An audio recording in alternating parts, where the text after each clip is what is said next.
News fade train দুর্ঘটনা, লাইনচ্যুত Howrah Mumbai express.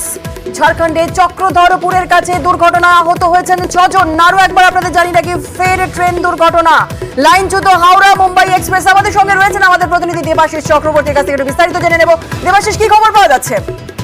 দেখো, মূলত হাওড়া মুম্বাই এক্সপ্রেস যেটি ঝাড়খণ্ডের বড়বোম্বা স্টেশনের দিকে যাচ্ছিল, সেই সময় হঠাৎ করে লাইনচ্যুত হয়। লাইনচ্যুত হয়েছে বেশ কয়েকটি বগি। এখনো পর্যন্ত রেল সূত্রে খবর 6 থেকে 7 জন এই ঘটনায় আহত হয়েছে। তবে এখনো কোন রকম ভাবে মৃত্যুর ঘটনার সামনে আসেনি। তবে আরো তদন্ত চালাচ্ছে, সেখানে রেল কর্মীরা সেখানে পৌঁছানোর চেষ্টা চালাচ্ছে।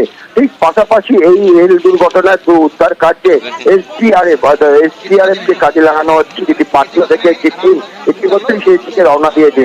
যেটি মূলত হাওড়া থেকে মুম্বাই যাচ্ছিল, যে মুম্বাই মেল, সেটি যখন যায় বড়বোম্বা স্টেশনের কিছুটা আগেই হঠাৎ করেই সেখানে লাইনচ্যুত হয় বেশ কয়েকটি বগি এবং বেশ কয়েকটি বগি উল্টে যায়। তবে এই দুর্ঘটনা এক খুব বড় সড়ক দিকে না গেলেও কতগুলো বগি উল্টে যায়?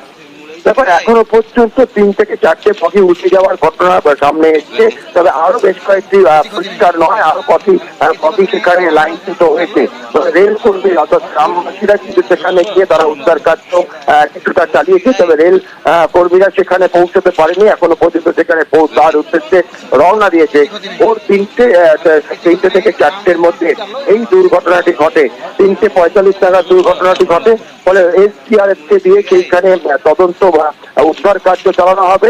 সবচেয়ে বড় বিষয় হচ্ছে একের পর এক রেল দুর্ঘটনা, যেখানে কিন্তু বারবার রেলের বিরুদ্ধে অভিযোগ আসছে নিরাপত্তার ব্যবস্থা, অন্যদিকে রয়েছে হচ্ছে রক্ষণাবেক্ষণ। এই রক্ষণাবেক্ষণের কারণেই কি এই দুর্ঘটনা, তাও খতিয়ে দেখা হবে। রেলের তরফ থেকে এই দুর্ঘটনা নিয়ে একটি তদন্ত কমিটি তৈরি করা হয়েছে, যারা এই রেল দুর্ঘটনা নিয়ে তদন্ত করবে। তবে আবার বলছি বারবার যে একবার নয়, দুবার নয়, বারবার কয়েকদিনের মধ্যে তিনটি বড় রেল দুর্ঘটনা হলো, যেখানে লাইনচ্যুত বা ট্রেনের ধাক্কায় একাধিক মানুষের প্রাণহানি হয়েছে। তারপরও রেলের যে নিরাপত্তা ব্যবস্থা তা নিয়ে কিন্তু একেবারে দেবাশিস, রেলের নিরাপত্তা নিয়ে কিন্তু প্রশ্ন উঠছে, কারণ এই নিয়ে গত 2 মাসে 3টি ট্রেন দুর্ঘটনা হয়েছে। তুমি যেমনটা বলছিলে যে 3 থেকে 4টি বগি উল্টে গিয়েছে, আহত হয়েছেন 6 থেকে 7 জন। আহতের সংখ্যা হয়তো বাড়তেও পারে। আরো একটু জানতে চাইবো যে উদ্ধার কাজ প্রক্রিয়া কি শুরু হয়ে গিয়েছে? কারণ যেহেতু ভোরের দিকে এই দুর্ঘটনা ঘটেছে, আর এই মুহূর্তে সেখানকার ওয়েদারই বা কেমন রয়েছে?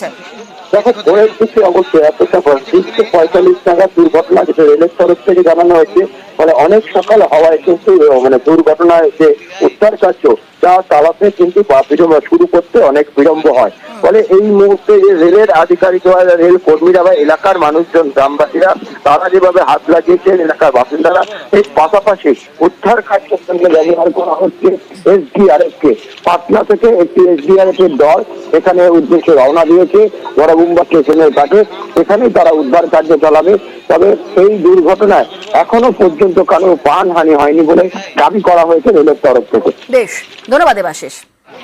আর একবার আপনাদের জানি রাখি ফের ট্রেন দুর্ঘটনা, লাইনচ্যুত হাওড়া মুম্বাই এক্সপ্রেস। ঝাড়খণ্ডে চক্রধরপুরের কাছে দুর্ঘটনায় আহত হয়েছেন 6 থেকে 7 জন। আর আরো একটি বিষয় জানিয়ে রাখি যে এই নিয়ে গত 2 মাসে 3টি ট্রেন দুর্ঘটনা, উদ্ধার কাজ প্রক্রিয়া চলছে। পাটনা থেকে এনডিআরএফ টিম ঘটনাস্থলে পৌঁছেছে এবং বারবার করেই প্রশ্ন উঠছে রেলের নিরাপত্তা নিয়ে।